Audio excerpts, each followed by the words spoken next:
Good day, friends. This is MC Starman with my friend Luke Renda, and we're doing Carl Gustav Jung's Undiscovered Self, one of his most famous essays in this little book there. Many of you have gotten the book and are following along with us, and please, you should do that. And also, you know, the way our channels grow is one, by you watching our videos, sharing them, subscribing to the channel. My channel is The Healer and the Dreamer Astrology, and Luke is Feel the Link. How you doing, Luke, today? I'm doing pretty good, Martin. So, quite the Cool. week. Go ahead. I said it was quite the week. Quite the week. That Mercury-Mars conjunction was something else, huh? A few bumps in the road, but we made it here as always. So yeah, no, we do our best. And I did treat that Mercury-Mars conjunction in the video. So for those who are interested in the astrology of our work, check it out. But now we're on the second half of chapter 4, the individual's understanding of himself. So here we go. You want to start? Yes, I'll start here. This argument should certainly not cause us to overlook the reality of the situation confronting the church. When the church tries to give shape to the amorphous mass by uniting individuals into a community of believers, and to hold such an organization together with the help of suggestion, it is not only performing a great social service, but it also secures for the individual the inestimable boon of a meaningful form of life. These, however, are gifts which, as a rule, only conform to certain tendencies and do not change them. As experience unfortunately shows, the inner man remains unchanged, however much community he has. His environment cannot give him as a gift something which he can win for himself only with effort and suffering. On the contrary, a favorable environment merely strengthens the dangerous tendency to expect everything from outside, even that metamorphosis which external reality cannot provide. By this I mean a far-reaching change of the inner man, which is all the more urgent in view of the mass phenomenon of today and the still greater problems of overpopulation looming in the future. It is time we ask ourselves exactly what we are lumping together in mass organizations and what constitutes the nature of the individual human being, i.e., of the real man and not the statistical man. This is hardly possible except by a new process of self-reflection. So Jung makes the point of community of believers and how, you know, through the suggestion, it makes you feel better about yourself. And so, you know, in our day and age, you know, gathering in communities is really important. But then right on the other side, he says that the problem with community is that you identify with your community, and so much so that you refuse to do the work of growing up yourself and to take responsibility for your issues. And so, you know, in order to face your issues, you really have to learn a new process of self-reflection. Does that resonate with you? Yeah, and what he says here is he can only win for himself with effort and suffering. Yeah. Right? No one can suffer for you. You have got to do it, right? You've got to put that effort in. And he kind of hits on this more and more as we go, and it's just, you can't really say it enough. Well, he drives the point really well. Okay, I'll do the next paragraph. Perfect. All mass movements, as one might expect, slip with the greatest ease down an inclined plane made up of large numbers. Where the many are, there is security. What the many believe must, of course, be true. What the many want must be worth striving for and necessary and therefore good. In the clamor of the many resides the power to snatch wish fulfillment by force. Sweetest of all, however, is that gentle and painless slipping back into the kingdom of childhood, into the paradise of parental care, into happy-go-luckiness and irresponsibility. Doesn't that sound like our culture? All the thinking and looking after are done from the top. To all questions, there is an answer, and for all needs, the necessary provision is made. The infantile dream state of the mass is so unrealistic that he never thinks to ask who is paying for this paradise. The balancing of accounts is left to a higher political and social authority, which welcomes the task, for its power is thereby increased.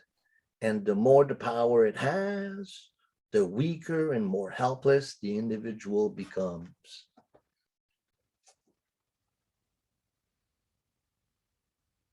That one's as clear as day, huh? Yeah. Want to get Well, the and next... it's the whole reason why, like a lot of these guys are really, a lot of these great thinkers are really hard on communism and socialism and stuff like that for that very reason. It's not because they don't care about society as a whole. They want to help and they want to have charity and stuff like that. But this is the negative side that they see with giving up your responsibility, right? This is sort of that pitfall. But in a sense, we've achieved that kind of numbness even in our today's capitalism. Today's society is just as collective as communism, especially during the crisis that we're navigating. People's individuality is infantile dream state of the mass man is so unrealistic that he never thinks to ask who is paying for this paradise. And really, who is paying for this paradise is nature. Our culture is so devastating to Mother Nature, and yet we're in an infantile dream state, thinking that everything's fine and that we have an idyllic, perfect world, and everybody's got their big mansions. It's Well, and the people who are working their asses off, working themselves to death, it's like, isn't it easier to have responsibility than to work that much, to have the little that you do have? It's wild, man. It is. I'll hit this one up so we can get through this. Whenever social conditions of this type develop on a large scale, the road to tyranny lies open, and the freedom of the individual turns into spiritual and physical slavery. Since every tyranny is ipso facto immoral and ruthless, it has much more freedom in the choice of its methods than an institution which still takes account of the individual.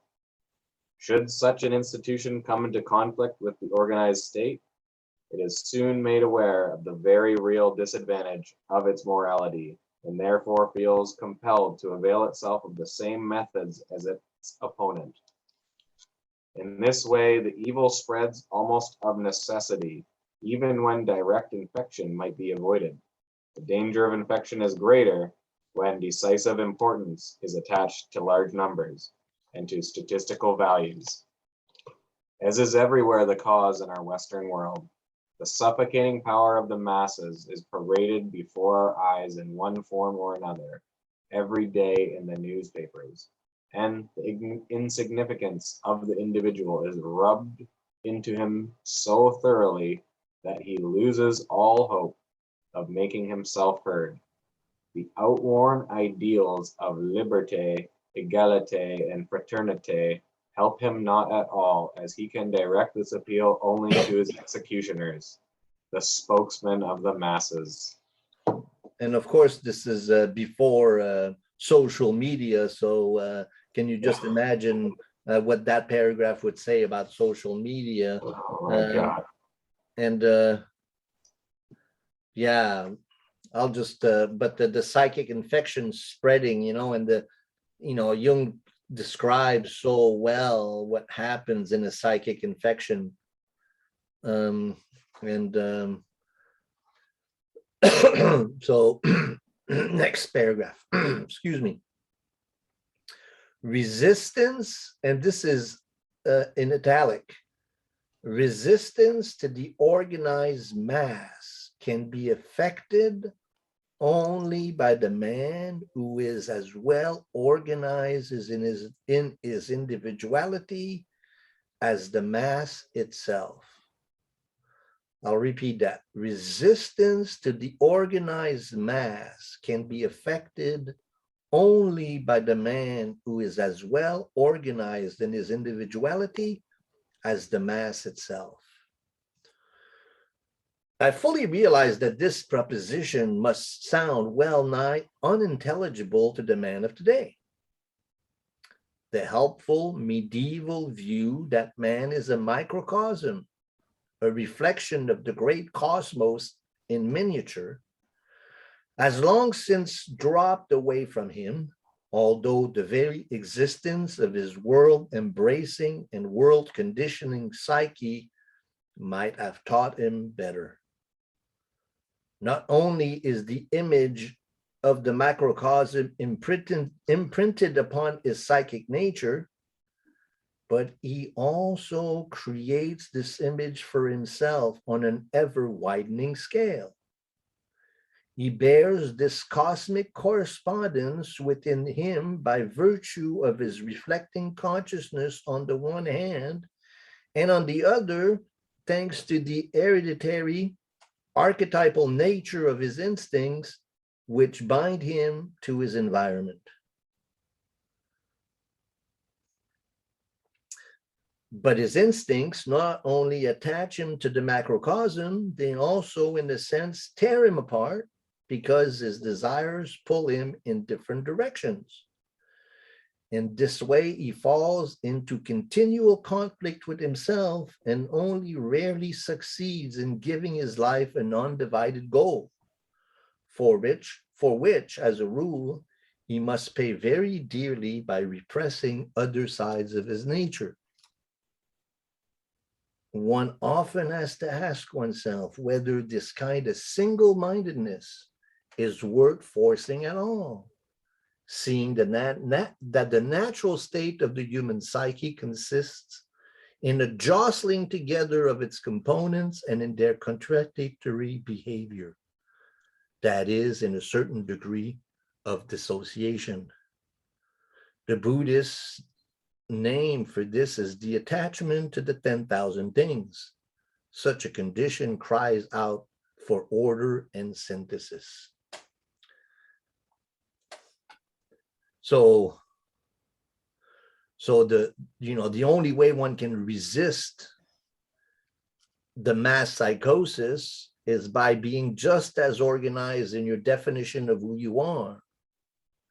But that's really difficult because, one, you got the pressure of the world embracing, world conditioning psyche where you want to be part of the world, but then you have your instincts and your hereditary connection to the archetypes and to all of history that are constantly pulling at you, and therefore it's really hard to become whole. And the only way we can become single-mindedness is if we dissociate ourselves from part of ourselves. So really what he's saying is that naturally to be one-sided is to be neurotic. And then he says, well, that's what the Buddhists say, you know, you get so enamored by the 10,000 things that you're bound to Maya. And so, you know, in a very short chapter there, you could take this, I mean, this paragraph, in this very short paragraph, you could make a dissertation. And that's the problem with Jung, is that his ideas are so dense. You know, this paragraph, these last few paragraphs of this chapter are so dense. Does that make sense to you?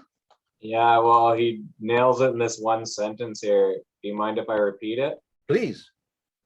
In this way, he falls into continual conflict with himself and only very rarely succeeds in giving his life an undivided goal, for which, as a rule, he must pay very dearly by repressing other sides of his nature.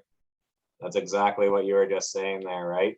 And it's like that fine balance. It's like, yes, in order to achieve that, you are going to have to repress those other sides of yourself, but only don't do it so far, right? It's like this balancing act that he kind of plays throughout his entire writing career, really.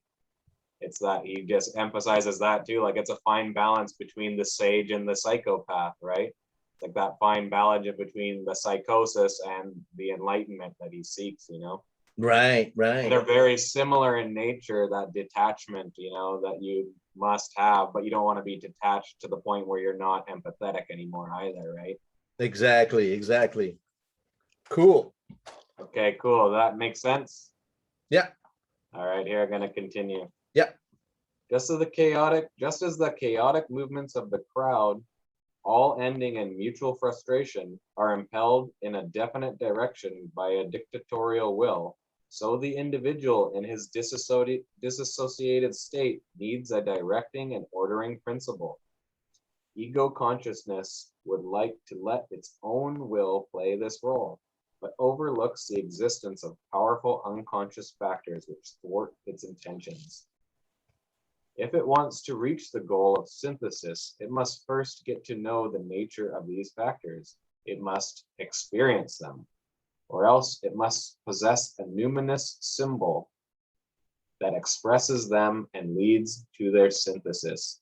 A religious symbol that comprehended and visibly represented what is seeking expression in modern man might possibly do this.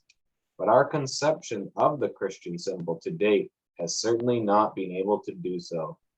On the contrary, that frightful word split runs right through the domains of the Christian white man, and our Christian outlook on life has proved powerless to prevent the recrudescence of an archaic social order like communism.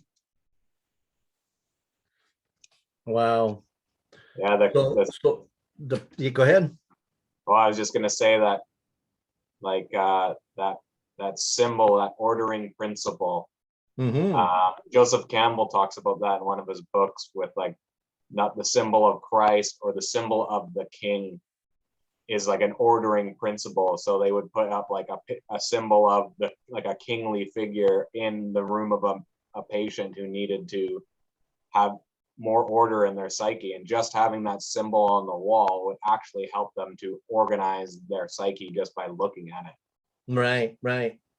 Well, basically, he says that the symbol is the organizing principle that provides protection for the individual to fall prey to the dictator.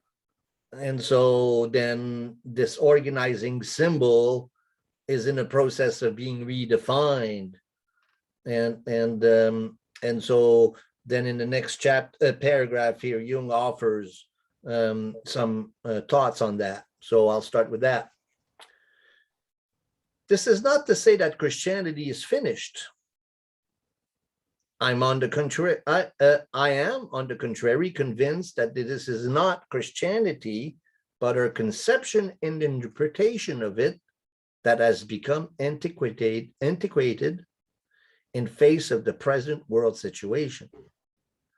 The Christian symbol is a living thing that carries in itself the seeds of further development. It can go on developing. It depends only on us, whether we can make up our minds to meditate again and more thoroughly on the Christian premises.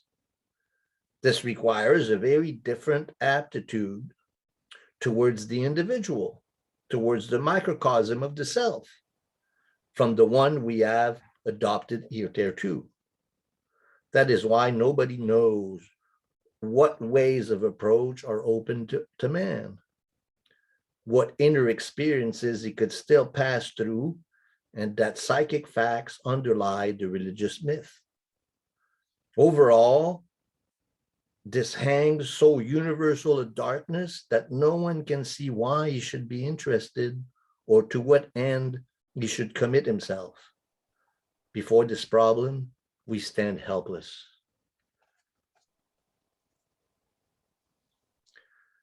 The vacuum of basically Jung says that man is so vulnerable because he doesn't understand his inner world and he doesn't relate to a symbol that would unify his consciousness. And because of that, we stand helpless in the light of what we're facing. I'm going to continue. Yeah, go ahead. This is not surprising, since practically all the trump cards are in the hands of our opponents.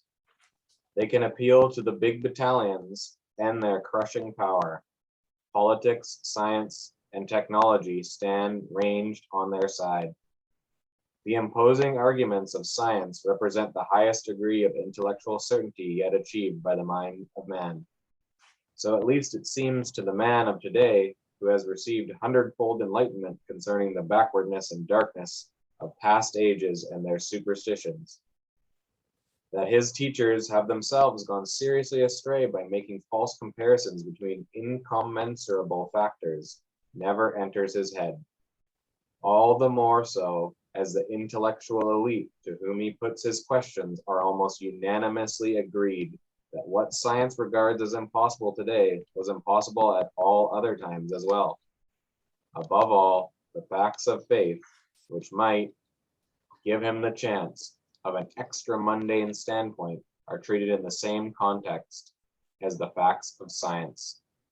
Thus, when the individual questions the church and their spokesman, to whom is entrusted the care of souls, he is informed that to belong to a church, a decidedly worldly institution, is more or less de rigueur.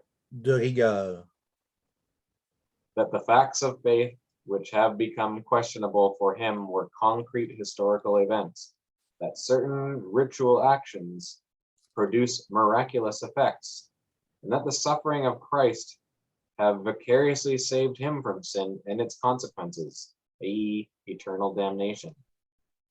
If, with the limited means at his disposal, he begins to reflect on these things, he will have to confess that he does not understand them at all, and that only two possibilities remain open to him, either to believe implicitly or to reject such statements because they are flatly incomprehensible. I'll do the next one.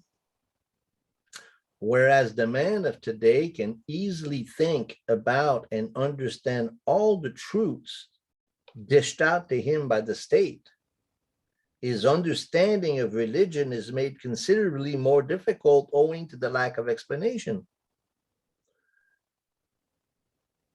In parenthesis, do you understand what you are? Do you understand what you are reading? Unquote. And he said, how can I unless someone guides me? And this is from the Bible, Acts 8:30. If despite this, he has still not discarded all his religious convictions, this is because the religious impulse rests on an instinctive basis and is therefore a specifically human function. You can take away a man's God, but only to give him others in return. The leaders of the mass state could not help being deified. And wherever crudities of this kind have not yet been put over by force, obsessive factors rise in their stead, charged with demonic energy, money, work, political influence, and so forth. These things have become gods to us. When any natural human function gets lost, namely, is denied conscious and intentional expression, a general disturbance results. When any natural human function gets lost, namely is denied conscious and intentional expression, a general disturbance results. Hence, it is quite natural that with the triumph of the goddess of reason, a general neuroticizing of modern man should set in, a dissociation of personality analogous to the splitting of the world today by the Iron Curtain. This boundary line bristling into barbed wire runs through the psyche of the modern man, no matter on which side he lives. And just as the typical neurotic is unconscious of his shadow side, so the normal individual, like the neurotic, sees a shadow in his neighbor or in the man beyond the great divide. It has even become political and social duty to apostrophize the capitalism of the one and the communism of the other as the very devil, so as to fascinate the outward eye and prevent it from looking within. But just as the neurotic, despite unconsciousness of his other side, has a dim premonition that all is not well in his psychic economy, so Western man has developed an instinctive interest in his psyche and in psychology. And so, wow, there's a lot here. The goddess of reason. So Jung talks about the age of enlightenment and our scientific materialism starting with the enthronement of the goddess of reason in the Cathedral of Notre during the French Revolution.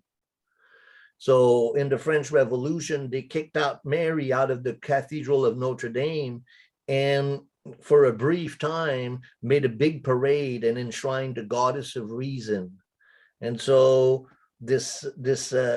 he looks at that as the beginning of scientific materialism, as the beginning of the Enlightenment, a period where we think that we've become enlightened because we separated ourselves from nature and spirituality, but really it's more like a return to the dark ages. That's that. And then, just the neurotic, despite unconsciousness of his other side, has a dim premonition that all not is well with his psychic economy. And so, and then what is the division? The division was really clear during Jung's time and in the later part of the 20th century. But we live in a very similar divide now. But it's the divide between the wealthy nations and the wealthy part of the world and the part that we as wealthies exploit. And so it's the divide has become between the rich and the poor, which has much more dire consequences, but in the same way, and then of course, with the crisis that we're seeing, there's a divide. But I think that we don't realize the environmental consequences of our abuse. And so the split is almost between our materialistic way of life and nature and the injustices that are. So in a sense, it's much more difficult to see the conflict of our age, and yet it's much more poignant, much more complex because of the complexities of our time.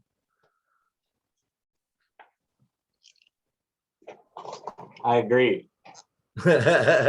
I'm preaching to the choir. Go. Okay.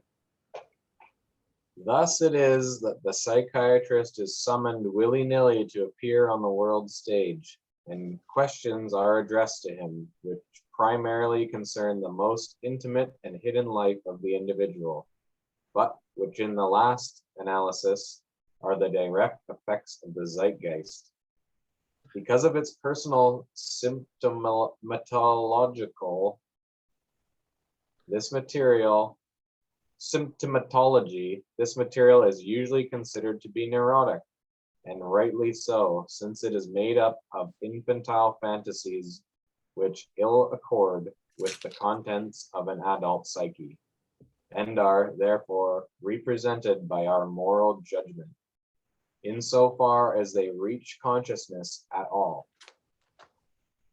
Most fantasies of this kind do not, in the nature of things, come to consciousness in any form, and it is very probable, to say the least of it, that they were ever conscious and were consciously repressed. Rather, they seem to have been present from the beginning, or at any rate to have arisen unconsciously and to have persisted in that state until the psychologist's intervention enabled them to cross the threshold of consciousness. The activation of unconscious fantasies is a process that occurs when consciousness finds itself in a situation of distress. Were that not so, the fantasies would be produced normally and would then bring no neurotic disturbance in their train. In reality, fantasies of this kind belong to the world of childhood and give rise to disturbances only when prematurely strengthened by abnormal conditions of conscious life.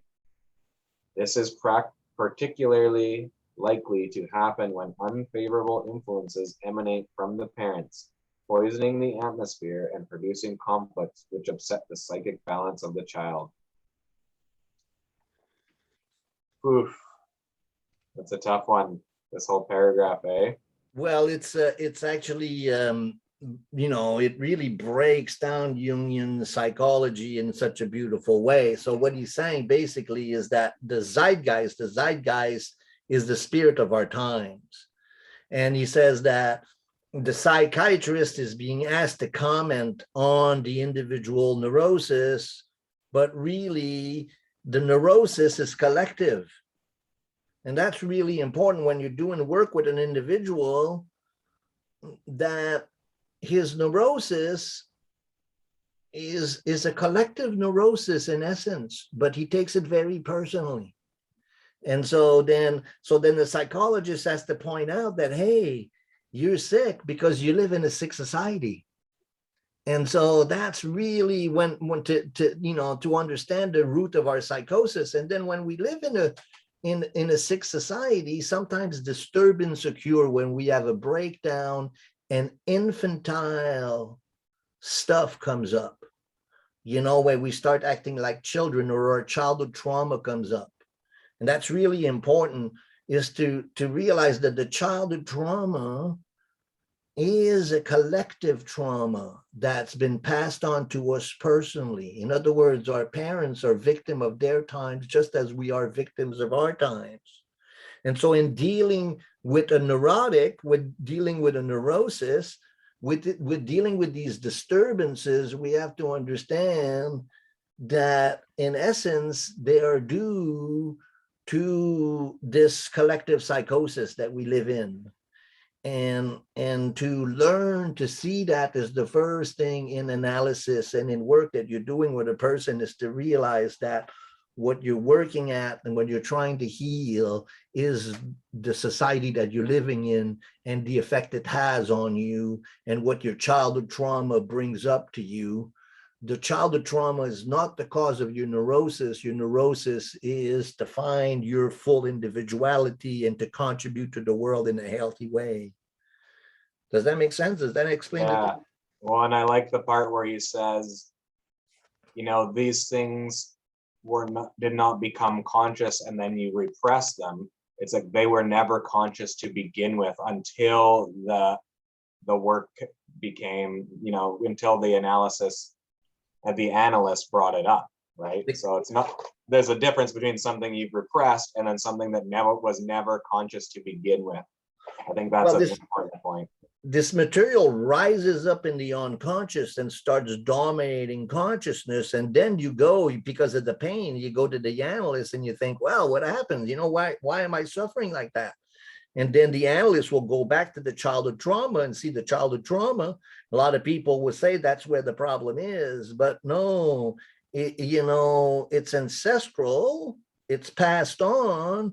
But the reason it's troubling you is because Jung talks about the neurosis never being about the past, but being mostly about how you are dealing with the world now, not finding your place. And so this dissociation that we feel in the mass state is the problem, and finding your full individuality. So building the individuality, because the trauma that we've experienced, in essence, yes, it's really real and it's personal, but it's also collective. And so in working with people, you're trying to get them to understand that. And that's what, the essence of Jungian psychology is.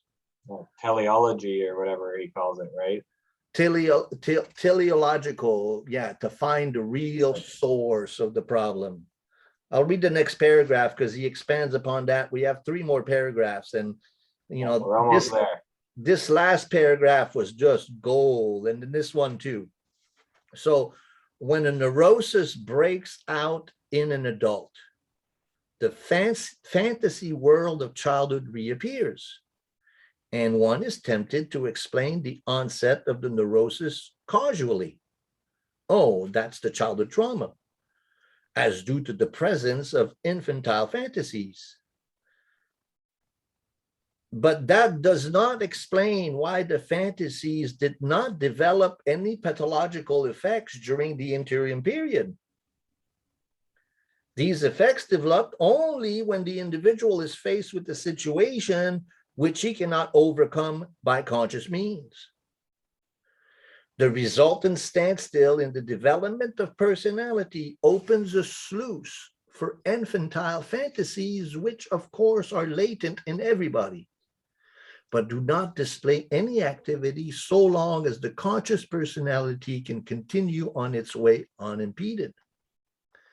When the fantasies reach a certain level of intensity, they begin to break through into consciousness and create a conflict situation that becomes perceptible to the patient himself, splitting him into personalities with different characters.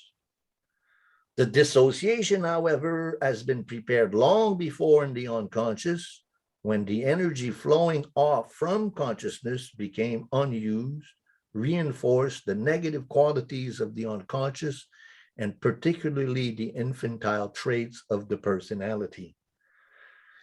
So this, so here Jung describes what happens in a psychosis. The archaic infantile material breaks through consciousness because of the split. So one becomes schizophrenic, one becomes split into personality. There is a conflict between one side and the other. That's a neurosis. There's big conflict, but that conflict is necessary towards the reunification of the personality.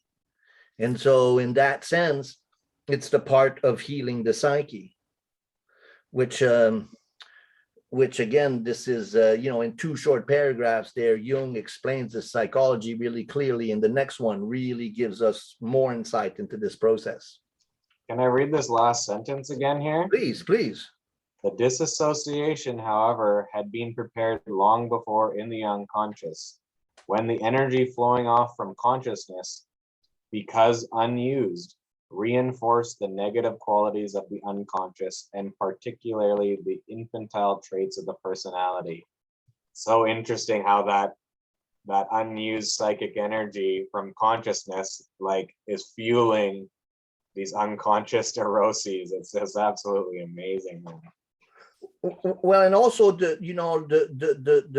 psychiatrists and the healers, so much focusing on the childhood material as the cause of the neurosis, but the cause of the neurosis is the unattemptedness of the individual to his surroundings. And so you can empower the childhood trauma all you want. Really, the problem is that you're unadjusted to your particular situation. And the only way you're going to heal, yes, you can see the roots of it in childhood, but again, it's collective and ancestral, that stuff. What the problem is that you're not doing the right things right now to satisfy the demands of your unconscious. And that's a big difference. And I think that, modern psychology is really, and James Hillman talks about that in The Myth of Analysis, one of his books written early in his career. The Myth of Analysis is a great title for those who are interested in this kind of stuff. But yeah, you can't just keep focusing on the childhood trauma at a particular time. You got to stop talking about this stuff and talking about where is the problem in the now. Well, it's because you're not a child anymore. You're now an adult, right? Exactly. So it's like, it's time for you to take that responsibility. But it's interesting that the consciousness, the energy from consciousness fuels the infantile traits. It's because you're comfortable, you're used to that infantile attitude, right? And you're not comfortable as the adult. And so that's why you start acting more infantile. It's because that's a behavior you're more used to. Absolutely. It's like you're reverting to like your base nature or something, right? It's amazing. Yeah, and then this next paragraph really brings it all together too. Okay, well, we've got two more here. Let's do it. Okay.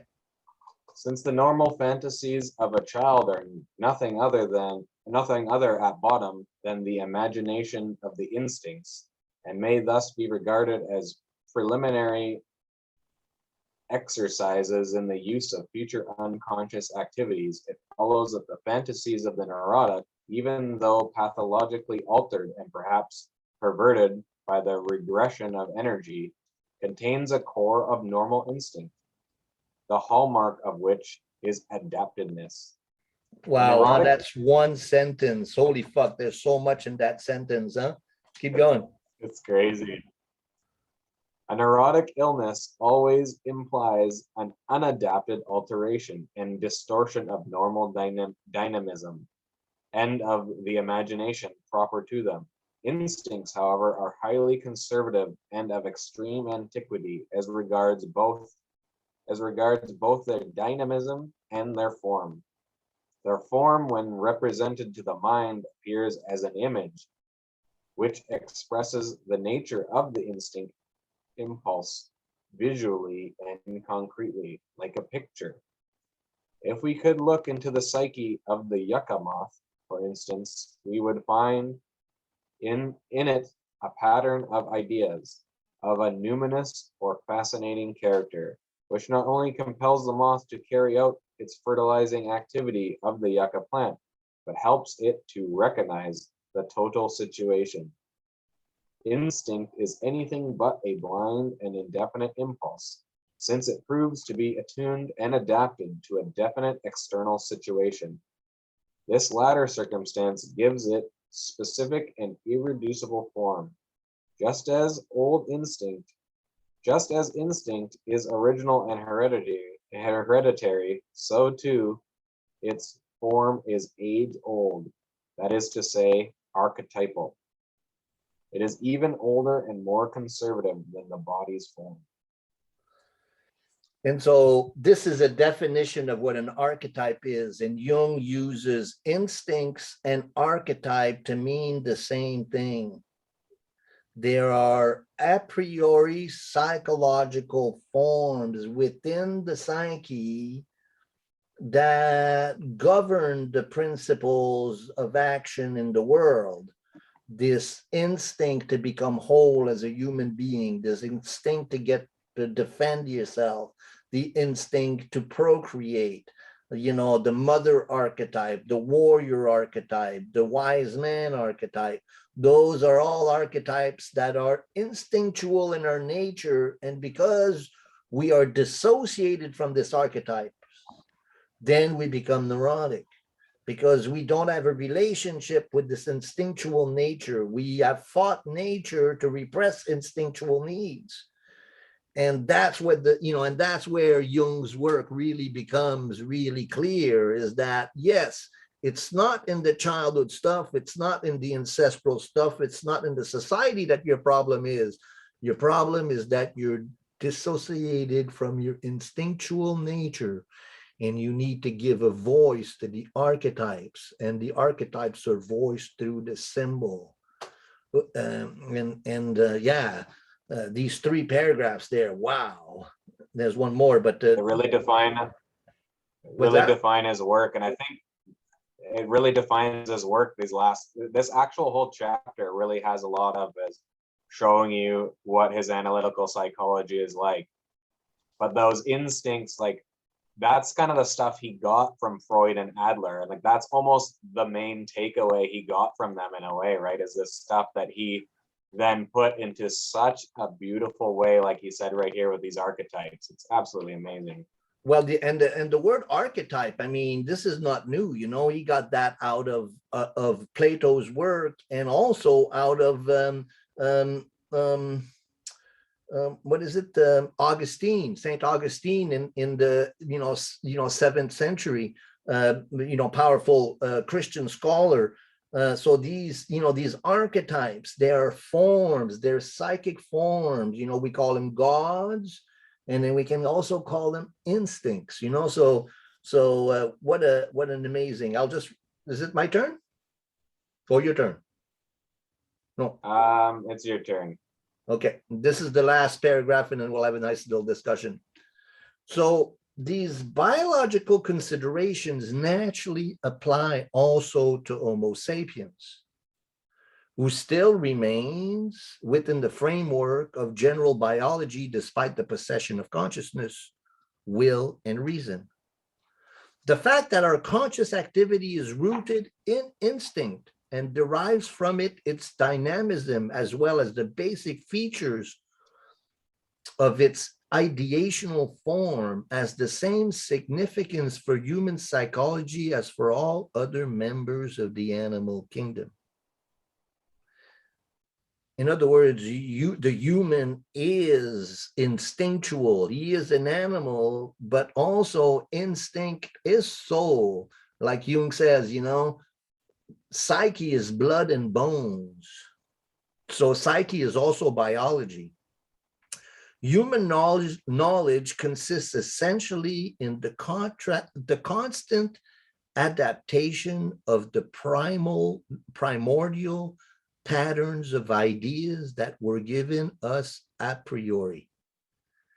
These need certain modifications because in their original form, they are suited to an archaic mode of life, but not to the demands of a specifically differentiated environment. If the flow of instinctive dynamism into our life is to be maintained, as is absolutely necessary for our existence, then it is imperative that we should remold these archetypal forms into ideas which are adequate to the challenge of the present. I'll read that again. If the flow of instinctive dynamism into our life is to be maintained, as is absolutely necessary for our existence, then it is imperative that we should remold these archetypal forms into ideas which are adequate to the challenges of the present. So what he's saying is that really our task in our culture, in our time, is to redefine the symbol, to redefine the archetype so that it can become relevant to our times. In essence, to resolve a neurosis is to take on the task of redefining your connection and your definition of the engagement with the instinctual and archetypal world.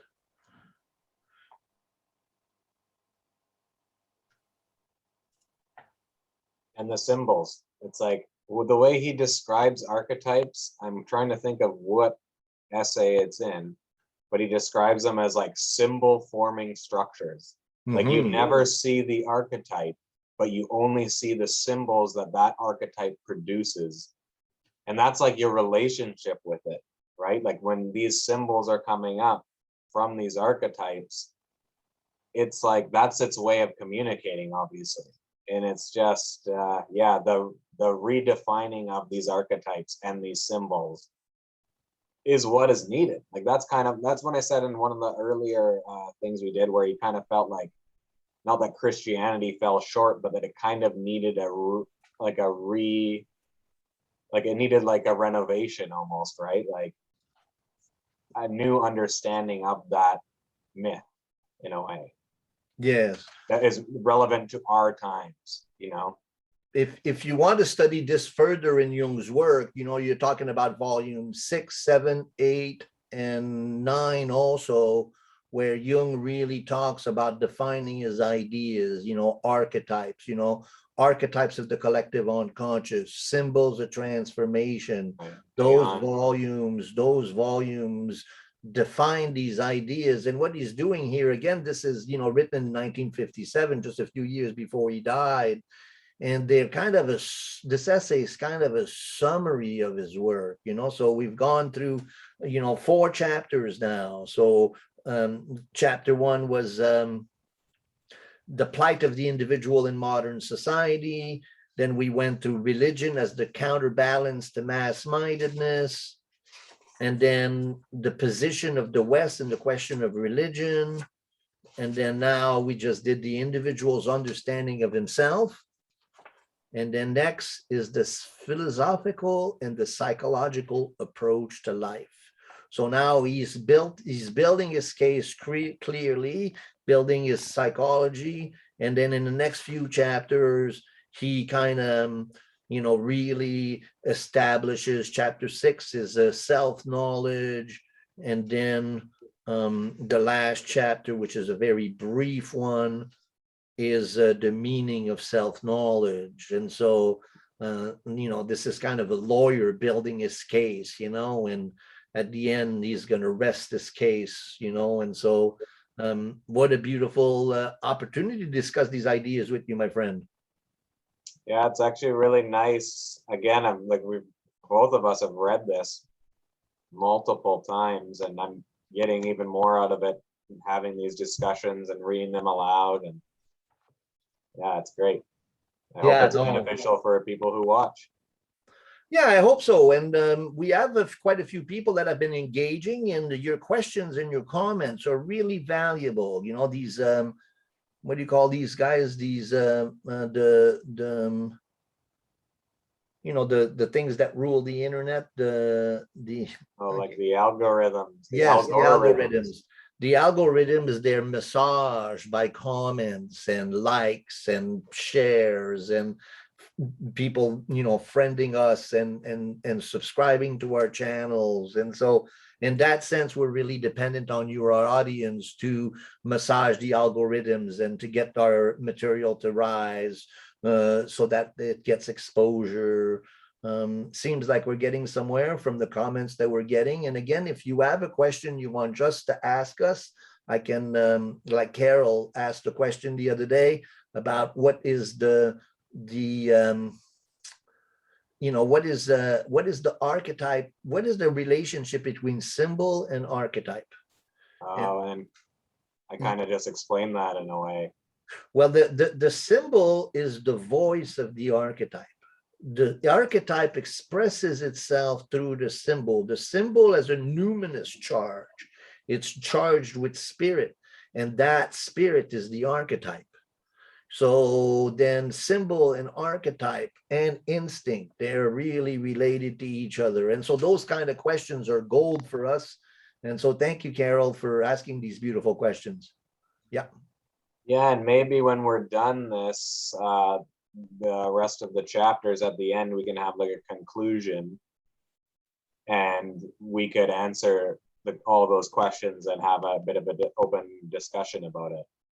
That would be really fun. I think as our community grows, we'll get the chance to do that. I had another friend that I was talking with in Manitoba yesterday, and then to go into more details with these things and to offer this stuff. And so I think that as we grow, we're going to have a greater audience. But the more I think about it, the more I really want to do the second part of the book when we finish this one, because this is the second essay in this book is also in the man and his symbols, and it's symbols and the interpretation of dreams. And my work, I'm an astrologer, but I also am a dream analyst, and I combine astrology and dream work.